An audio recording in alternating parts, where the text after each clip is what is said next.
रविवार 8 जून 2014 को इस आनंद कुंज वर्जिनिया में भक्तजन सारे विश्व से एकत्रित होकर बाबा और सद्गुरु का आचावतार मना रहे हैं।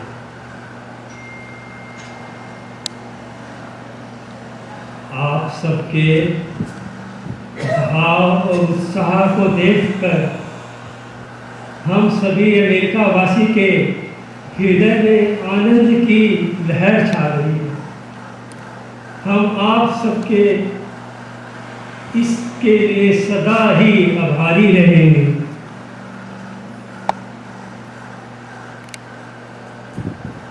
आज सुबह जब मैं उठा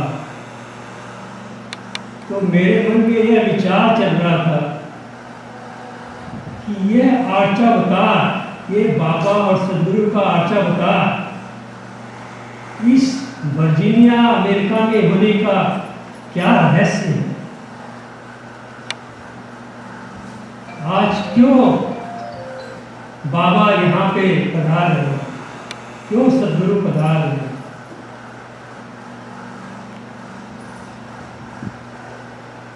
आज से 26 साल पहले मेरी और बीना की शादी कलकत्ते में हुई थी।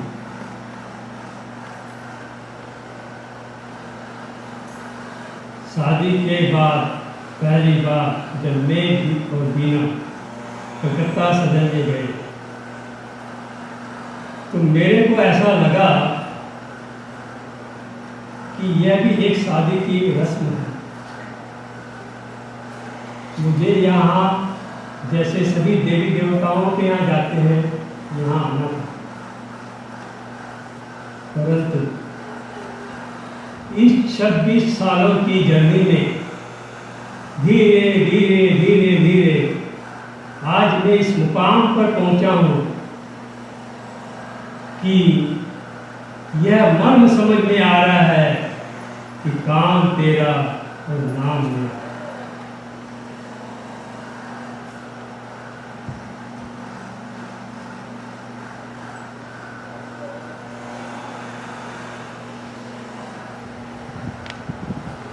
काम तेरा और नाम मेरा।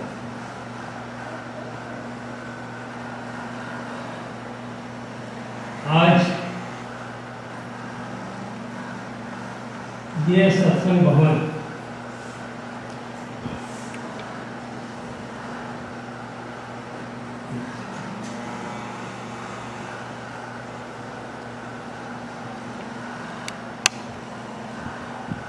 ऐसा लगता है कि जैसे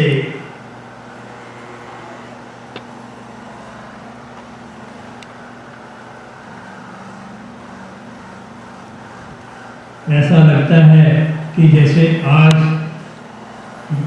बाबा और गुरुदेव फलक से उतरकर हमारे सामने खड़े हैं।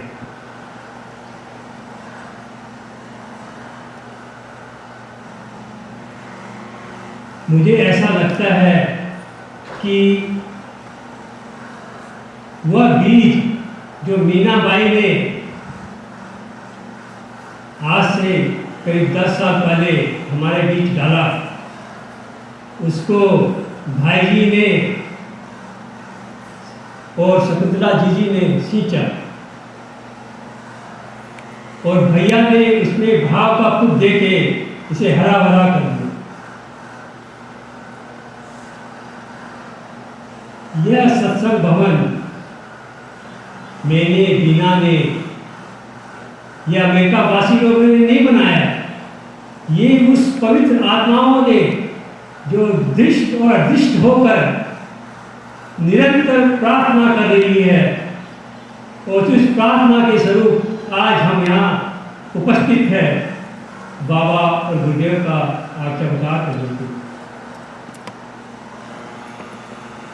ऐसे तो इस श्रृंखला में कई लोग जुड़े हैं, कलकत्ते से, हैदराबाद से, बॉम्बे से,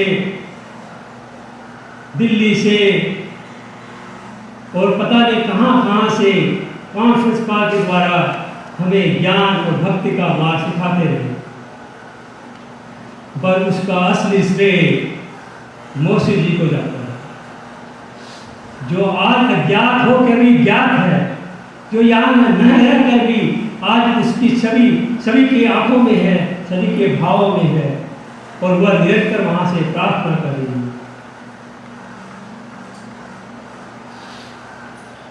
अब फिर यह प्रश्न उठता है, तो फिर ये आर्चावतार का क्या मतलब?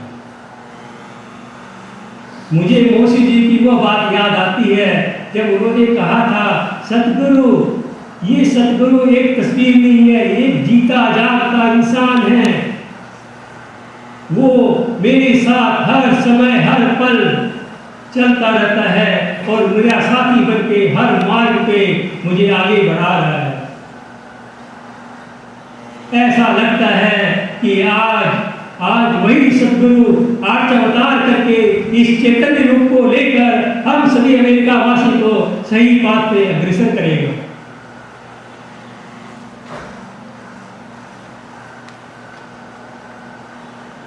ये आज से 3-4 साल पहले मेरी अंदर की जर्नी शुरू हुई थी। मेरे को सोचना शुरू किया था कि मैं क्या हूँ और मैं कहाँ जाता हूँ, क्या करना चाहता हूँ और मैं कहाँ हूँ। इस यात्रा में मीना और बीना ने जी डाला। इस यात्रा में शशि झुंझुनवाला और फतेह भाई जी और कितने लोगों ने इसमें इसको प्रज्वलित किया। इसको देख के आज ये लगता है कि हाँ, स्थूल में तो कुछ दिखाई पड़ता है, पर ऐसा लगता है कि सूक्ष्म की मंजिल तो बहुत दूर है और मैं कहाँ तक पहुँच पाया उसमें। मैं इस अभाव को लेकर कई दिनों से, कई महीनों से रोज झुलसता रहता हूँ कि मैं सूक्ष्म में कहाँ तक पहुँच पाया और क्यों नहीं आगे बढ़ रहा। तब कल भैया का यह प्रवचन ध्यान में सुना कि हमें भाव लेना है, अभाव नहीं।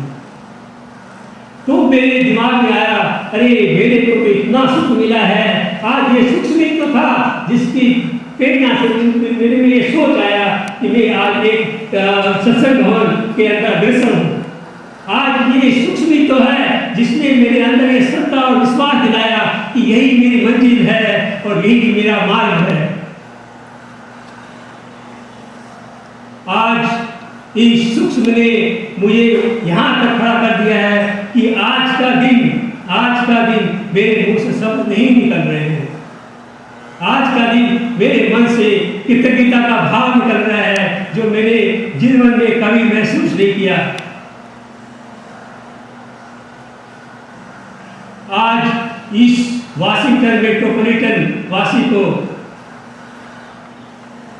आप सबों की प्रार्थना, प्रेरणा और सद्गुरु की कृपा से एक उपहार मिला है। उस उपहार को हम सभी अपने जीवन में प्रवृत्त करके सदा अग्रसर होंगे। मैं आप सभी भाई बंधुओं से प्रार्थना करता हूँ कि आप इससे जुड़े और अपने श्रद्धा और विश्वास को मजबूत करें। यह सदन कोई रीति रिवाज में नहीं बना हुआ है। यह सदन हम सबको सत्य की ओर अग्रसर करेगा। हम सबको ये सिखाएगा कैसे रहना है, कैसे जीना है, कैसे आनंद में है, कैसे ये आनंद कुछ बनेगा। बस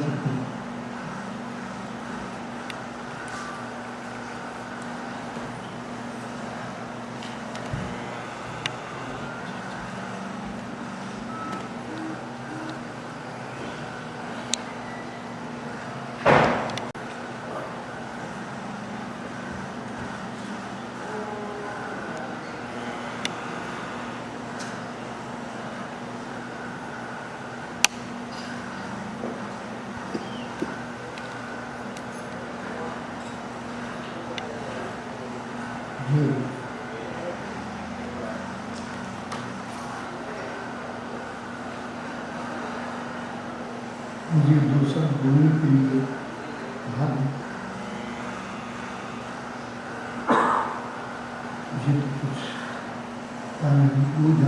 जो बुला वो हम बोल देते क्या मतलब।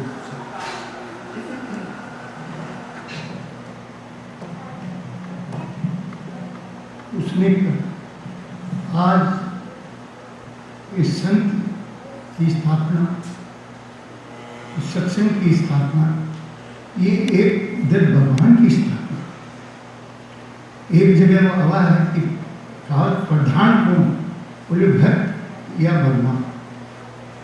भक्त कहता है कि भगवान प्रधान, और भगवान कहता है कि भक्त प्रधान।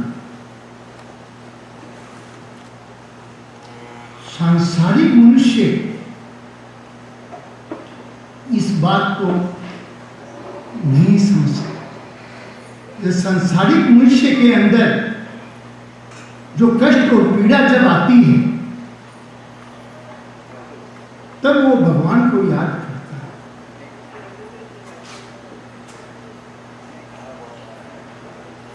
याद तो करता है प्रभु को, पर उसको कोई भगवान देखता नहीं।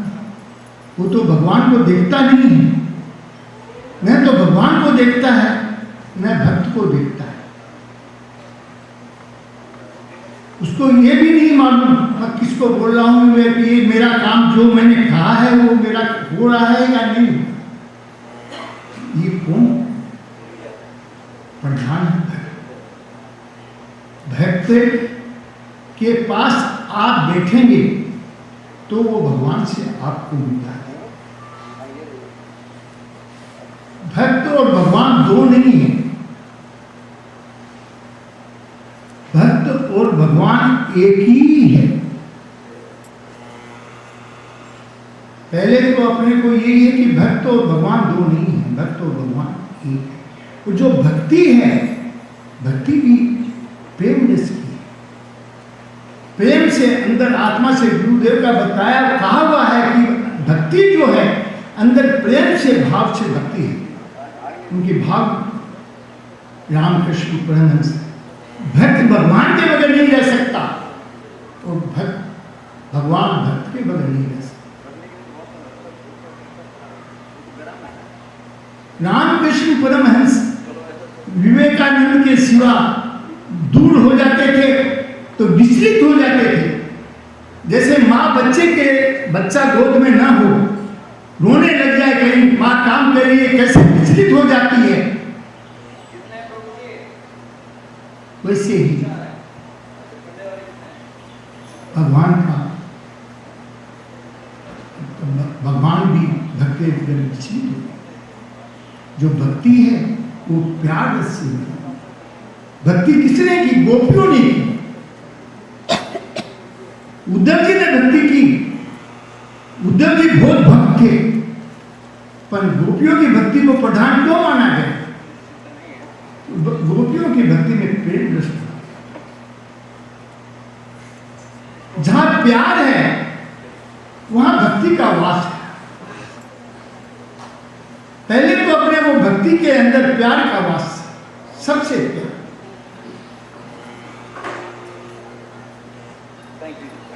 जहां भी अहंकार आता है वहां भगवान दूर होता है।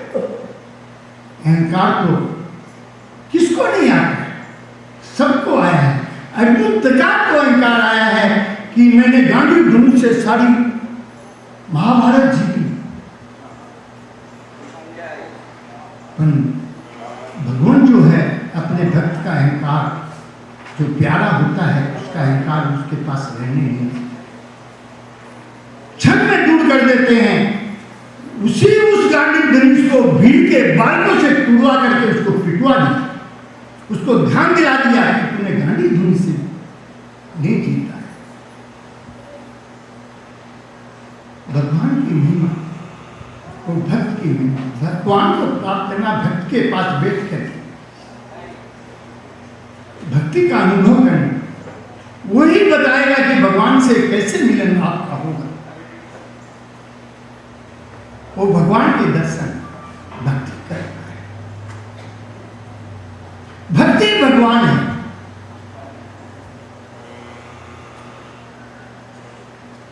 हमारे गुरुदेव की बात करें, आप छोटी।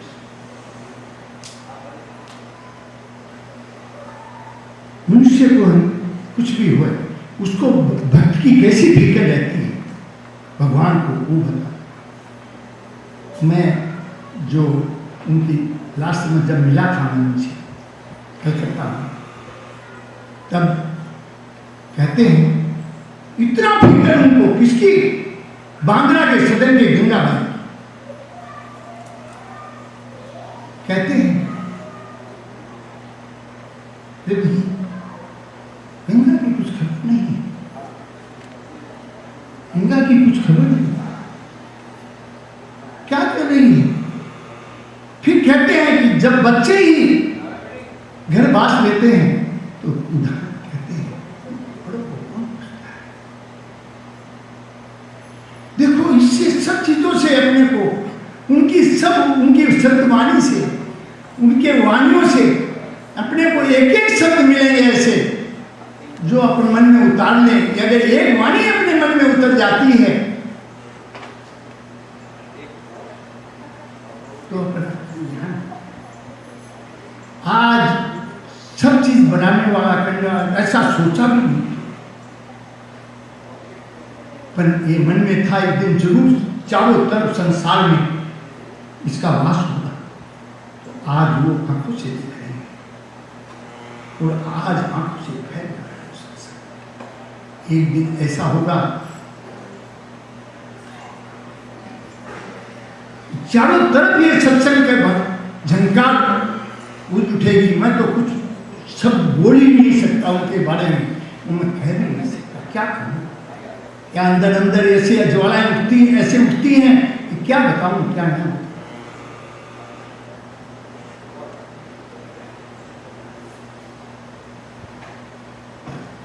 ये तो एक ईश्वरीय के रूप थे।